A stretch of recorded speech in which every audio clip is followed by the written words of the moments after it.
We provide you the platform to turn your dreams into reality. Give wings to your aspirations with KR Mangalam University. तो दोनों देशों के बीच cease fire अभी भी खत्म हो सकता है कभी भी, और इसका पहला संकेत है ईरान का अपने एटमी प्रोग्राम को जारी रखने पर अड़ा रहना। वहीं अमेरिका और इजराइल का पहला और आखिरी मकसद है कि ईरान को एटमी ताकत हासिल करने से हर हाल में रोका जाए। जंग शुरू होने की दूसरी वजह यह मानी जा रही है ईरानी परमाणु ठिकानों पर कथित ड्रोन घुसपैठ के बाद ईरान के कान खड़े होना। युद्ध शुरू होने का तीसरा संकेत क्या है? ईरान का मोसाद एजेंटों को पकड़कर उन्हें फांसी पर लटकाना। यह बताया जा रहा है कि अब तक 200 मोसाद एजेंट गिरफ्तार किए जा चुके हैं। संघर्ष के शुरू होने का चौथा संकेत है IAEA के बाद NPT से बाहर निकलने की तैयारी में ईरान का जुट जाना। पांचवा संकेत, होर्मुज स्टेट के समुद्री माइंस लगाने की योजना पर ईरानी आर्मी का एक्टिव होना। यह सबसे बड़ा संकेत माना जा रहा है। युद्ध शुरू होने का छठा संकेत माना जा रहा है डियागो गार्सिया बेस पर B-2 बॉम्बर समेत अमेरिकी हथियारों की बड़ी पैमाने पर मौजूदगी। ईरान और इजराइल के बीच तनाव बढ़ने का सातवां सबसे बड़ा संकेत यह है कि ईरान के धार्मिक नेताओं की ओर से ट्रंप और नेतन्याहू की मौत का फतवा जारी किया गया है। युद्ध का आठवां संकेत है सऊदी अरब की सीमा पर थाड रडार का एक्टिव हो जाना। नौवां संकेत जो साफ इशारा कर रहा है कि ईरान कुछ बहुत बड़ा कर सकता है। अगर ऐसा नहीं तो क्यों ईरान ने अपना एयर स्पेस बंद कर दिया? अमेरिका की तरफ से अपने नागरिकों को तेहरान छोड़ने का अलर्ट जारी करने की घटना को क्या आप सामान्य घटना मान रहे हैं? जी नहीं, ये युद्ध के सेकंड फेज से पहले की गहमा गहमी है और यही है 10वीं वजह जिसके आधार पर लग रहा है कि दोबारा युद्ध अवश्य संभव है। तो अगले 100 घंटे मध्य पूर्व के लिए निर्णायक साबित हो सकते हैं। दावा किया जा रहा है कि इस्लामी कैलेंडर के पहले महीने मुहर्रम की 10वीं तारीख को खामेनेई कुछ बड़ा कर सकते हैं, यानी 6 जुलाई को खामेनेई कुछ बड़ा ऐलान करने वाले हैं। अब सवाल यही है कि हालांकि ये बड़ा होगा क्या? ये समझ से बाहर है कि 13 जून के बाद से ईरान के सुप्रीम लीडर अंडरग्राउंड क्यों है।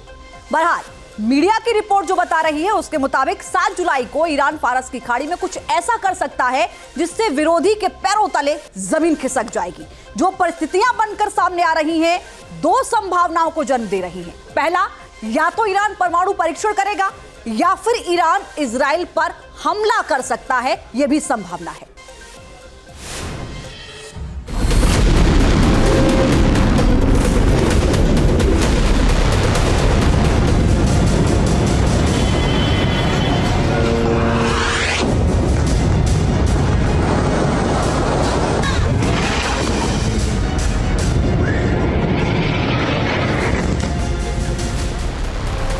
ईरान इजराइल के बीच तनाव फिर बढ़ा, युद्ध की शुरुआत हुई तो अरब वर्ल्ड का क्या होगा?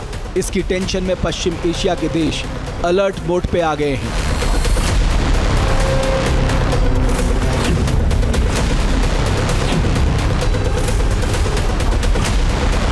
कतर में अमेरिकी एयरबेस पे ईरान के मिसाइल हमले के बाद मध्य पूर्व में मौजूद अमेरिकी समर्थक देश सावधान हो गए हैं। सऊदी अरब भी ईरानी हमले को लेकर अलर्ट हो गया है। सऊदी अरब ने थार्ड मिसाइल डिफेंस सिस्टम को एक्टिव कर दिया है। सऊदी अरब के रक्षा मंत्रालय ने खुद इसकी पुष्टि की है। साफ है कि मध्य पूर्व को ईरान और इजराइल के युद्ध की आशंका दिखने लगी है।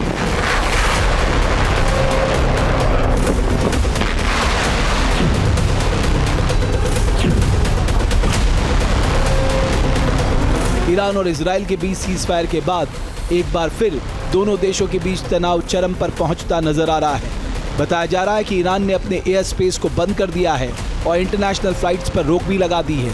इसके अलावा इंटरनेशनल फ्लाइट ट्रांजिट पर भी रोक लगा दी है। कतर पर हमले से पहले भी ईरान ने अपना एयर स्पेस बंद कर दिया था। बताया जा रहा है कि यह फैसला सुरक्षा कारणों के लिए लिया गया है। तो क्या ईरान अपनी मिसाइल बैटरी के लिए एयर स्पेस को खाली करवा रहा है? क्या अगले 100 घंटे में ईरान कोई बड़ा कदम उठा सकता है?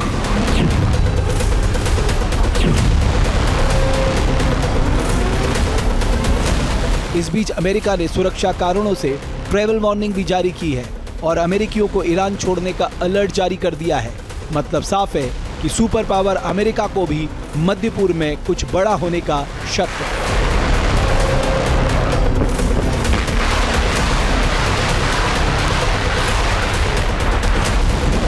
जहाँ भक्ति है हर शब्द में, कथाओं में छुपे हैं दिव्य रहस्य और ज्योतिष देता है जीवन को दिशा। धर्म से जुड़ी हर बातों को जानने के लिए हमारे चैनल स्तुति को सब्सक्राइब करें।